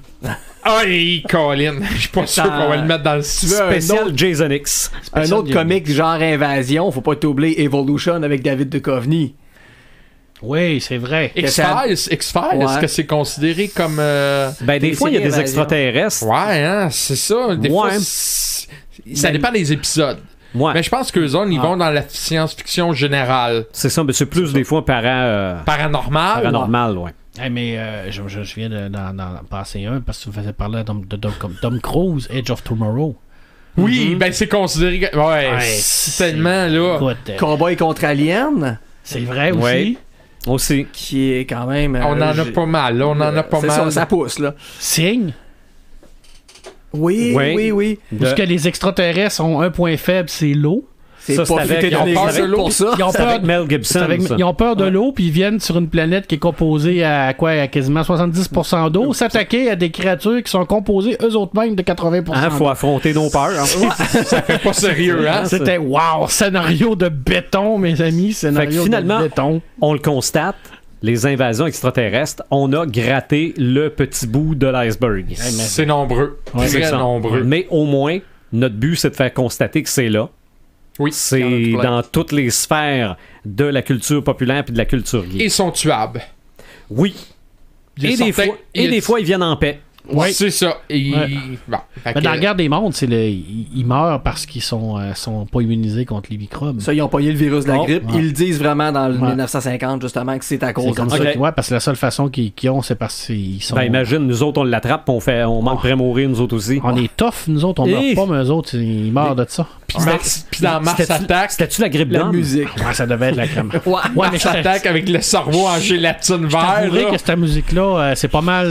Pas Je mal mourrais aussi, moi. c'est pas mal dans le limite Chaos Fusion, là. Oui. C'est le genre de truc qui peut faire exploser la tête de n'importe qui, là. C'était, Donc, on va y aller avec nos samalumes et nos samétins. Puis aujourd'hui, moi et Marc, on a un samétain Ouais. commun. oui. On commence-tu par ça? Oui, on commence par ça. Je suis curieux de voir dans quel sens ça Ben, vous éteint. malgré que peut-être, ben, parce que tu le sais toi aussi, là. Oui, je le sais, mais je suis curieux de voir dans quel sens. C'est une bonne ou une mauvaise nouvelle? Ben, c'est une très très mauvaise Je nouvelle. pense, on peut pas être content de ça. non. OK? On a bien beau, on a chialé Ah. en masse sur le DCEU. Parce qu'on a chialé, parce qu'on était déçus. C'était une Exactement. déception. On était déçus, DCU. On n'a jamais été vraiment Non, non, déçus je- de lui. On parle Jamais. évidemment de Non, non. Superman. Là, on va C'est mettre ça, choses au c'est- clair. On n'a jamais été déçus de son rôle. C'est Pas, le pas de l'acteur. c'est Le rôle était mal écrit, il était mal exploité. scénaristiquement, Mais c'était lui- mauvais. C'est ça, c'est- Henrik Cavill faisait une très bonne job. C'est ça, c'est que c'est sorti. C'est pas des nobody qui ont sorti ça de même sur le fly. Non, là. non, c'est le Hollywood Reporter qui rapportait qu'Henry Cavill ne serait plus Superman. Ouais. Bon, Ça a été démenti par son agent. ouais, ça a été Par quel- démenti, mais C'est une question de contrat. On C'est- veut négocier c'est ce quelque qu'on chose. dit, mais moi, je suis convaincu qu'on essaie de faire disparaître le DCEU, le DC Extended Universe. Parce que là, c'est The World of DC. Ouais, peut-être, mais on essaie d'effacer ça sans dire qu'on l'efface. Ouais, c'est ça. OK? C'est que on le... On élimine les C'est personnages. ça, on trouve des façons de... Ben Affleck... On sait même c'est pas ça. s'il est là ou il est pas là. Dans Ben le- Affleck, on va apprendre qu'il reviendra pas en Batman parce que il s'est foulé le petit orteil. Ouais. OK? Peu importe la raison, mais on ne dira jamais qu'on le veut plus. Ben, Ok. alors quel intérêt d'avoir Wonder Woman et Aquaman? Je sais pas. Moi, je pense que, bon, premièrement, Wonder Woman, on n'avait pas le choix. Parce que ça a été un gros succès. C'est ça, d'en faire un autre. financier.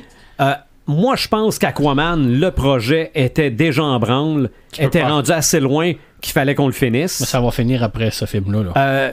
Flash, c'est pas commencé, ça commencera pas. Non. OK? Cyborg, c'est mort et enterré. C'est mort dans l'œuf. Hey, Batgirl, voyons donc. En tout cas. Mais c'est décevant parce que on peut pas se réjouir de cette nouvelle-là parce que Henry Cavill, c'est ça? Henry Cavill. Henry Cavill, il faisait la job. Dans Man on Steel, surtout. Dans Man on Steel, il était excellent. C'est sûr que dans les autres, le rôle était moins bien écrit, mais pas de sa faute à lui. Là. Non. Quoique dans Justice League, quand il fait le Superman noir, il était très convaincant. Mais comme tu dis, il était pogné avec ça. Il avait le physique de l'emploi. C'est ça. Il y avait dans ces films-là des moments épiques. Tout à fait. OK? Tout à fait. Batman qui donne 2-3 coups de poing dans la face, puis à un moment donné, il redevient avec une gueule d'acier. Là. Ouais. Tu le vois dans sa face que là, tu me fesses plus. Là. Quand la kryptonique fait effet, là. C'est ça. En Clark Kent aussi, il était convaincant. Oui. On l'oublie, là. Mais... Et quand il suit Flash des yeux, là. Ça, c'est super. On peut dire ce qu'on veut de Justice League, mais ça... C'est Superman. Ah oui, c'est clair. C'est clair, puis c'est plate parce que, je le répète, puis je le redis, Superman, c'est un personnage iconique. Oui. C'est le super-héros, qu'on l'aime pas. Moi, je suis pas un fan de Superman, je l'ai toujours dit, puis je m'en cacherai jamais. Que tu le trouves épais. Je le trouve con comme la lune, mais c'est quand même le plus grand super-héros des comics. C'est le plus hot, c'est le plus grand, c'est le plus lu, c'est le plus fort, c'est tout. La définition d'un super-héros, c'est quoi? C'est Superman.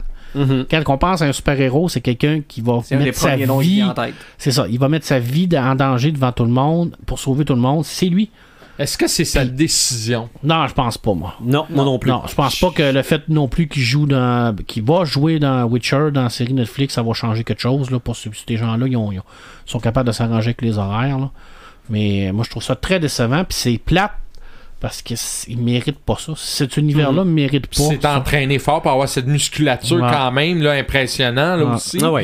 Shazam va sortir. Ça va miner tous les projets. Là, ça. Si c'est vrai, là, mais même si c'est pas vrai, c'est déjà... Rien que la rumeur, si c'est une rumeur, ça a déjà miné tout ce qui va sortir. Il va y avoir moins d'intérêt d'aller voir Aquaman parce qu'on se dit, il n'y aura pas une autre Justice League. Ça sert à quoi? Shazam, ils ne colleront pas là-dessus parce qu'on le verra plus, parce qu'il n'y en aura plus. C'est plat. Souvent, on entend l'expression « pas encore un reboot ». Ouais. Le monde commence à être un peu tanné du recommencement. Il faut qu'il arrête 5 ans. Dans toutes les nouvelles qu'on a eues, là, tant chez Marvel que chez DC, je pense que c'est la pire. Pour moi, là, c'est la pire. Et la plus inattendue aussi. Tout à fait, c'est sorti de n'importe où. Ça sort d'un matin à l'Hollywood Reporter, oups, il est plus là. Tu fais comme... Ouais. Tu sais, Ben Affleck, on s'en doutait un petit peu par son attitude un petit peu. Mais Henry Cavill, regarde, qu'est-ce qu'on peut lui reprocher dans Justice League? Absolument rien. Non. Il a vraiment fait une belle job. Mais comme tu dis, Sylvain, ça a du sens de dire qu'on veut éliminer... qu'on veut effacer totalement. Puis ça, c'est plate, mais c'est un peu comme hockey. Quand ça marche pas, t'élimines la meilleure personne qui est l'entraîneur. Puis là, les rumeurs, là, on va le remplacer par Michael B. Jordan. Moi, là... y a-tu déjà une BD avec un personnage de cette race-là? Non, mais un Superman noir. Ouais, il y en a-tu? Moi, j'ai jamais vu ça, mais qu'il fasse. Ça me dérange pas qu'il soit noir, qu'il soit chinois, c'est pas ça le but. Mais qu'il fasse, ils verront ce que ça donne. C'est ça, mais on peut-tu quand même... Tu sais, je veux dire... c'est même pas confirmé. Puis là, tu te crois, moi je veux le faire. Puis tout. Alors, tu sais, je veux dire, le corps est même pas encore refroidi. Puis on est déjà en train de fêter. Puis de vouloir remplacer. Je trouve ça colon. Ça, c'est le problème de DC, contrairement à Marvel, où Marvel a toujours fait attention à ses choix d'acteurs. Puis ils ont tout gardé, à part peut-être juste une fois qui était l'incroyable Hulk. Batista sera plus là, dans le prochain. Là. Il n'aura pas d'autres gardiens de la galaxie. Parce qu'il a dit que lui, il serait plus là, avec le traitement que James Gunn a eu. Il a dit que moi, je débarque. Là. Bon, c'est pas une grosse perte. Là, mais bon. Il va être invisible. Je partais pour dire ça. Mais ton Samalume? Mon Samalume, j'en ai rien qu'un, puis je l'ai montré tout à l'heure, la merveilleuse BD que j'ai prêtée à Martin, qui est de François Béranger. C'est-tu Béranger ou Béranger? C'est Béranger qui fait le dessin.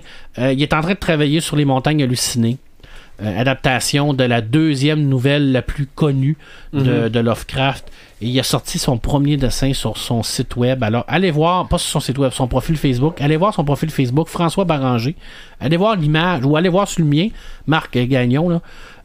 Allez voir cette image-là du professeur qui est dans la bibliothèque avec les livres en arrière, avec la lumière qui rentre, la poussière. C'est pas humain faire ça. Je veux dire, ce gars-là, il défie l'entendement. C'est comme wow, c'est trop beau, là. C'est vraiment trop beau. Puis j'en ai un petit dernier. Aujourd'hui, on a appris qu'elle allait sortir un nouveau dictionnaire de la fantasy. Oui. Qui va sortir au mois d'octobre. Alors, avec une magnifique photo de Tolkien sur le dessus. Alors, c'est toujours intéressant d'avoir des trucs un peu plus à jour sur la fantasy. C'est les mots qu'on... C'est un dictionnaire de la fantasy, c'est-à-dire de l'histoire des auteurs de fantasy. OK. Alors, ça va être un ouvrage très, très intéressant à se procurer. C'est pour les gens qui aiment, bien entendu, le fantastique. Oui, fantasy. Mais est-ce que ça serait assez, un manuel comme ça, pour nous amener à un niveau 3 de fantasy? Tout à fait. Au podcast? Moi, je pense qu'avec la qualité de l'éditeur puis la qualité de l'éditrice, elle qui va s'occuper de tout ça, je crois que oui. Oui. Je pense que ça va être un ouvrage qui va faire foi de... comment je dirais ça? De support pour tout ce qui va arriver là, dans la fantasy. Là. Je pense qu'on va avoir... de référence. Ça va être une référence. Alors... et ils ont cité Robert Howard avant Tolkien. OK. Fait que ça, c'est déjà là, c'est la polémique sur les médias sociaux. Ouais, Tu sais que on est craqué, hein? On est craqué, puis on est émotif, puis on est... J'irais jusqu'à soupe au lait. On est soupe au lait. Alors oui, effectivement, il y a des gens qui l'ont mal pris, qui ont cité Robert Howard avant Tolkien.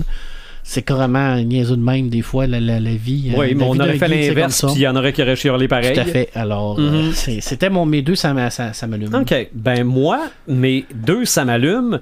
J'ai lu cette semaine que Lego, évidemment, cette immense compagnie suédoise, hollandaise, je me rappelle pas d'où ça vient, Lego, mais évidemment, ont un département de recherche et développement, là. On essaie de faire des Lego sans plastique. Quelle bonne idée. OK? J'ai aucune idée. En bois, en briques. Non. Trouver un matériel que ça va être du plastique, mais c'est pas du plastique. Pour les jouets ou pour faire quelque chose comme cette espèce de voiture? Non, mais toutes les Lego. Toutes les briques. OK? Parce que ça en prend-tu du plastique faire des Legos? J'avoue s'il serait capable de prendre, mettons, comme un recyclé, qui ça donnerait le même effet, là. On s'entend qu'il n'y a plus rien que Lego, là, qui en font les autres compagnies, les blocs sont mais quand de même toute façon, très bons, si Lego trouve comment faire du plastique, pas de plastique, tout le monde va faire du plastique, pas de plastique, puis finir le plastique, là. Puis comment qu'on va appeler ça? On appelle pas ça du plastique, pas de plastique. On va appeler ça du plaxmol. Regarde ça. Un droit d'auteur là-dessus. Non, ça a déjà été pris. Mais c'est ça, parce que moi, oui, je suis partisan du... Oui, on a un problème, mais trouvons donc une solution. Tout à fait. J'arrête pas de dire... on a bien beau chialer qu'il y a trop de CO2 sur la planète, mais pourquoi qu'on s'en sert pas de ce CO2-là pour faire autre chose? Surtout que c'était en Angleterre qui manquait de CO2 pour la bière. Tout à fait. OK? On aurait dû l'extraire de l'air ambiant, mais on sait pas comment le faire encore. Mon autre, ça m'allume. Juste avant, t'as-tu l'impression, parce que tu parles de Lego, puis ça me fait penser un peu à ça cette semaine, j'ai l'impression que Lego est en train de revenir sur la map. J'avais l'impression qu'à un moment donné, il était comme disparu, il revient tranquillement. Est-ce que c'est une manière de faire compétition à Funko Pop puis tout ça? Parce que là, on a des personnages. Peut-être. Je trouve que là, on en parle de plus en plus de Lego, contrairement à il y a une époque où ça semblait être mort un petit peu. Je sais pas s'il y a une... je dirais, selon moi, c'est Castor, tu peux avoir tout. T'as les Friends qui est plus basé pour les filles, si on veut. T'as les créateurs qui est ces 3 modèles différents en un, qui est pour tous les âges. Après ça, t'as toutes les familiales pour les jeunes. Puis que j'ai vu à l'imaginaire, justement, t'as ceux-là qui sont à au-dessus de 200-300$, que c'est la Tour de Londres, et ainsi de suite, là. Parce qu'il y en a que c'est vraiment des monuments, là. Ils veulent aller chercher une clientèle autre que le geek. Puis, c'est ça. Puis en plus, j'ai l'impression qu'il revient un peu. Il revient à sa map. Puis ce qui aide aussi, c'est que leur logiciel de développement par 3D, Lego Digital Designer, est offert gratuitement sur leur site officiel pour downloader. Fait que tu vas sur ton ordinateur à la maison et tu peux faire tes propres blocs Lego et imprimer tes propres modèles. Tu mets ta brique, tu choisis ta couleur et c'est totalement gratuit.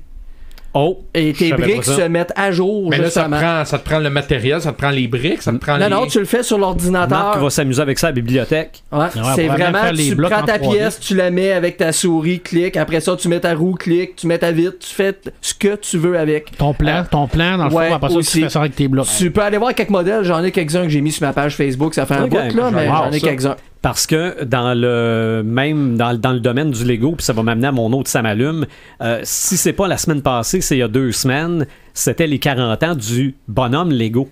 Oh! Parce Parce qu'avant... qu'il y a eu un bonhomme Lego. Non, ben, je veux dire, il y a des petits bonhommes, les petites têtes jaunes, là. Oui, Ok. avec la main en forme de Ouais. pince. Bon, là.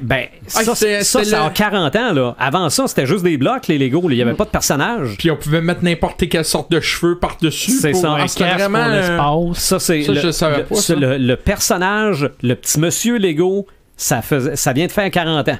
Ok. Yannick, dis-moi, les plans que tu as faites pour tes Lego, j'imagine que c'était tes Transformers.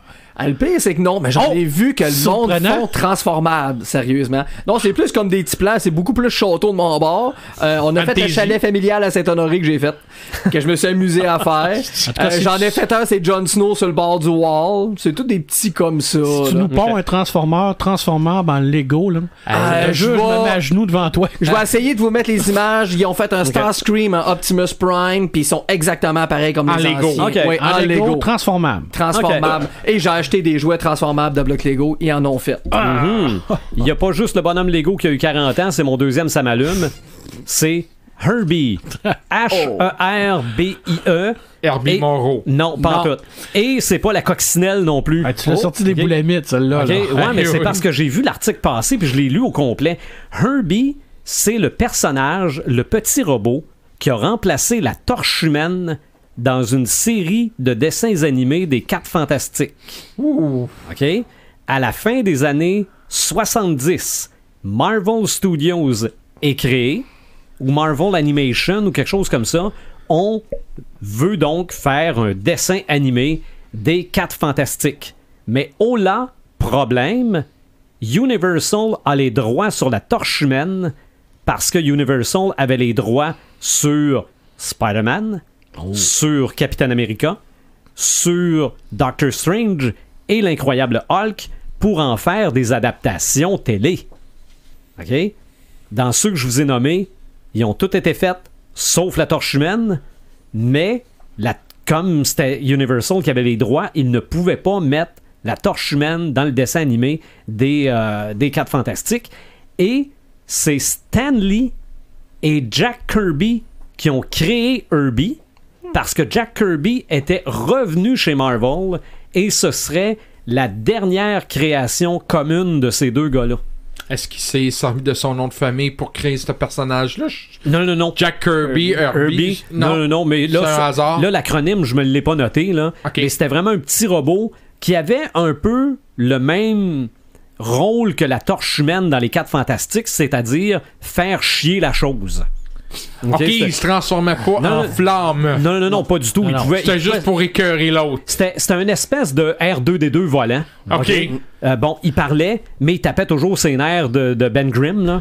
Il est resté là après, par exemple. Il s'occupait du Baxter Building, il faisait la sécurité. Je pense qu'il est encore là, Il les jouait, comics. il jouait dans- avec Red Richard, le fils à Red Oui, Richard. oui, dans les BD, il est resté un petit peu. Je pense que Hulk a eu une espèce de robot qui le suivait à un moment donné, puis il l'a appelé Herbie aussi. Mais c'est ça, 40 ans, mais c'était quand même la dernière vraie création de Stan Lee et de Jack Kirby. Visionnaire, ton ça m'allume, ça m'éteint. J'ai 2 ça m'allume. Dans un, mais ça m'allume, ça va me transformer en ça m'éteint. Bon. Concept. Oh, ouais. Non, j'en ai parlé un petit peu pendant le pré-show. Ceux qui ont vu le vidéo de Red sur la PS4 de Spider-Man, ils ont vu sa magnifique figurine de Spider-Man avec tous les personnages méchants dans le bas. C'est ça, en L'idée fait, c'est la absolument statuette à Rachel. Ben, en tout cas, peu Mais importe. c'est son là. kit, là, mais Ben- t'as vu le unboxing. J'ai vu ça et j'ai carrément tombé en amour avec ça. Ce qui m'amène à mon samétain de ce que je veux dire. Je trouve ça dommage que je serais obligé d'acheter le jeu PS4 pour avoir cette statue-là. y aurait-tu moyen d'avoir quelque chose à part, de dire, gars, quand ça va être fini, on va sortir la statuette. Moi, si je veux me procurer la statuette, je suis obligé d'acheter le jeu. Ça, je trouve ça un peu plate, là. Mais c'est du marketing. C'est ça, les éditions collector. Quelqu'un qui veut justement le jeu, mais que la statuette n'y intéresserait pas, fait que t'as peut-être un en là. tout cas, si Red nous écoute, moi, je t'offre 50$ pour ta statuette. Il y a des gens qui vont leur vendre sur eBay, c'est sûr. C'est ça. Tu penses? Oui, mais 50$, je suis pas sûr. Non, pas à 50$. Je fais des farces. D'après moi, ils vont le vendre. Le prix du unboxing. On va peut-être le vendre plus 500$. C'est ça. Mais je trouve ça dommage qu'on peut pas avoir accès à cette statuette-là. Faut acheter le jeu. Mais je suis sûr que des belles statuettes de Spider-Man, si t'en veux, on va t'en trouver. Bon, je suis pas inquiète. Deuxième, ça m'allume. En fait, c'est le film Halloween et je m'explique pourquoi. Je me souviens, il y a à peu près 1 an, on avait fait comme une genre de prévisionnement et le monde avait planté la suite du premier. Ça avait été dit que c'est mauvais, c'est raté. Donc, j'ose croire que les producteurs ont écouté leurs fans, se sont rassis, ils ont refait une espèce de montage, tout ça, et il y a eu un deuxième visionnement et ça semble être un succès. À Toronto, oui. À Toronto. Oui. Alors, moi, je suis content de voir ça. Je suis content que les gars aient dit, ben, gars, on va écouter ce que les fans veulent. On va leur donner ce qu'ils veulent. Et ça a donné ça. Et pour moi, ça m'allume. Et j'ai extrêmement hâte de voir ce film-là. Mm-hmm. Voilà, c'est tout. OK. Toi, Yannou, avais-tu des choses qui t'allumaient ou qui t'éteignaient dans le monde geek? J'en ai quelques-unes, mais le premier, ça va être un métain, mais pas dans le monde geek, parce que je trouve ça juste bizarre. Maintenant, ça m'arrive de plus en plus souvent, quand que je vais aller payer à quelque part, ils me donnent tout de suite la machine pour que je passe ma carte quand que je sors mon 20$. OK. On est-tu rendu là? Je pense que oui. Ouais. Ils mais prennent pour acquis que... c'est ça, là, c'est vraiment... OK. Mais je te dirais que mon petit Samantha, c'est vraiment les reboots en général. Okay, dans le monde geek. Regardez, essayez plutôt de sauver la franchise que plutôt tout le temps recommencer. Parce qu'on s'entend que le DC Universe en télésérie, il est magique, puis ça suit, puis c'est bon. Ça, je trouve ça quand même pas pire pour ça. Puis, mais il y a quand même des mais on n'a pas vu c'est ça. le temps encore. Ouais. Puis Marvel, on peut s'entendre qu'ils en ont eu des reboots aussi. Là, ouais, c'est ça. Il y a troisième. 3, troisième reboot. Mais là, s'ils font un autre Batman puis un autre Superman, on va être rendu à combien, là? C'est sûrement pas une suite, là. Je te dirais Batman 5, peut-être, là. Tu sais, ça finit plus, mais il y a quand même des reboots qui sont quand même intéressants. Il y en a qui valent la peine. Il y en a qui valent la peine, mais c'est vrai, effectivement. C'est lassant un peu. Mais il y a plusieurs années entre. Ouais. Quand ils valent la peine. C'est ça. Mais là, ça fait 2 ans. Mais dans le cas qui passe, c'est trop proche, là. C'est ça. Si elle rebooterait tout de suite, c'est regarde, laissez un peu mourir ça, puis après ça va comme si 25 ans, ça serait idéal. Puis je te dirais que mon Sam allume, ça porte mon deuxième nom, Transformer. Ce que j'adore, c'est malheureusement, ils sont exclusifs Walmart, mais c'est pas plus grave que ça. Ils refont les anciens des années 80 dans leur boîte d'origine. La seule différence, c'est que ça sera pas un styrofoam, ça va être dans un plastique. Mais tu vas avoir le vieux Devastator, tu l'as. Tu peux avoir le vieux Starscream, le F-15 de l'époque. Hot Rod. Le rouge et blanc, là? Oui, le rouge et blanc. La seule différence, c'est qu'ils ont fait un petit fusil Mégatron que tu peux y mettre dans les mains. Puis ils refont les anciens, les mini Bumblebee et quelques-uns. Ça fait que eux autres, tu peux les avoir, justement, les anciens. Puis ils en avaient refait quelques-uns les autres années d'avant. Est-ce que le prix, par exemple... je te dirais, Devastator, il est 100$. Si on prend l'inflation, le prix du plastique qui a monté, ça revient au même qu'à l'époque. OK. Tu sais, Starscream, 50$ pour avoir le vieux Starscream dans sa boîte, je dirais que ça vaut la peine. Ils ont refait les deux principaux? Prime et Megatron, non. Ils les ont sortis il y a quelques années avant, mais c'est parce qu'ils ont fait les Masterpieces récemment. Ça veut dire 200$ pièce à peu près, puis ils sont sodo, là. Puis on s'entend que les doigts bougent un par un. Fait que là, t'achètes de qualité, là. Fait que ça, c'était mon Sam allume. À part que là, ils sont pas encore sur les tablettes, mais ça, c'est un détail. Ouais. Mais toi, t'as des blogs. Ouais, j'attends parce que je vois la palette des airs. C'est toi qui as ces tablettes. Tu vas le savoir en premier. Inquiétez-vous pas, j'envoie, je les place ces tablettes tout de suite pour vous autres. Fait que là-dessus, j'ai juste envie de dire nostalgie. Ouais. Les Transformers, c'est incroyable comment ça dure, cette série-là. Oui, ben oui. Les BD, les premières BD, ça sortait en quoi? C'était les années 80? Je te dirais que 84, ça a commencé Transformers. Transformers. Les Ça BD continue. un an après avec Marvel. Ça continue, là. Ça passait proche de mourir, mais Ouais. Beast Wars les a sauvés.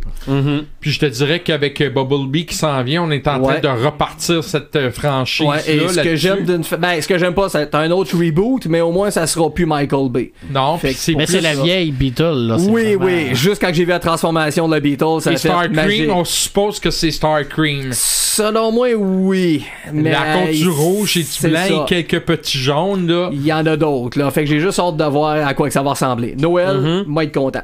Bon. On ira le voir ensemble. Pas de La gang. problème là-dessus. Et on peut suggérer de réécouter le podcast numéro 27 Ben oui. pour tout savoir sur les Transformers Ouais. direct de la bouche de Yannou. Hey, merci Yannou d'être venu nous voir aujourd'hui. Tu reviens quand tu veux. Toujours plaisir. On s'est-tu décidé pour le prochain? On a plusieurs idées, mais on n'a pas encore. On s'est pas encore décidé. OK. Ben, de toute façon, on annonce ça via notre page Ouais. Facebook. Ça peut être les cocktails geeks, ça peut être. C'est quoi qu'on avait parlé Ouais, d'autre? Steampunk, Ouais.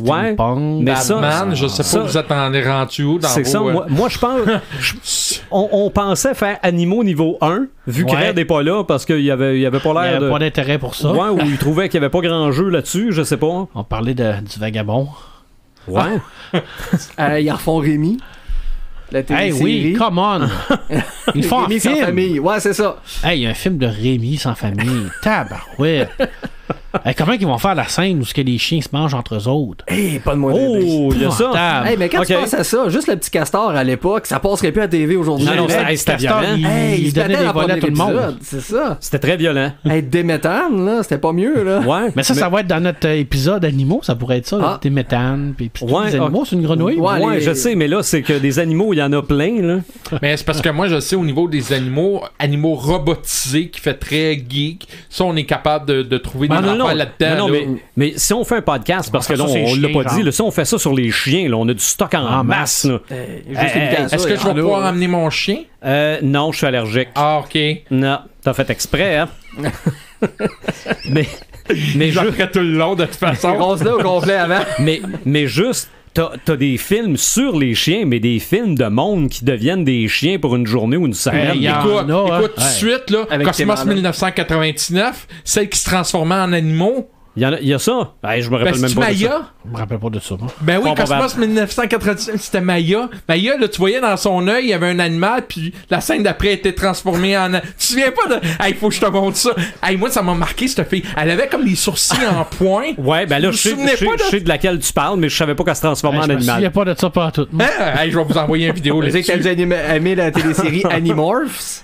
C'est Ouais. vrai, il y a eu ça aussi. Ouais, avec celui qui fait Iceman dans X-Men, qui Yeah. jouait le personnage principal, Tobias, je pense. C'est quoi? C'est pas Voltron? C'est quel? C'est des genres de Voltron. lions. Voltron, les 5 c'est lions. des Pas lions. des avions, ça?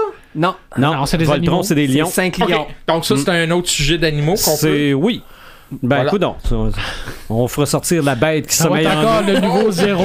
T'as déjà ton thème, tu Non, non, prochain mais podcast. si c'est animal tout court, c'est vrai que ça va être zéro Ça va parce être que nouveau zéro. on va C'est pouvoir pas en parler pendant 10 000 podcasts si on veut. Donc, retrouvez-nous sur notre page Facebook ou sur podcastdécrinqués.website. Salut!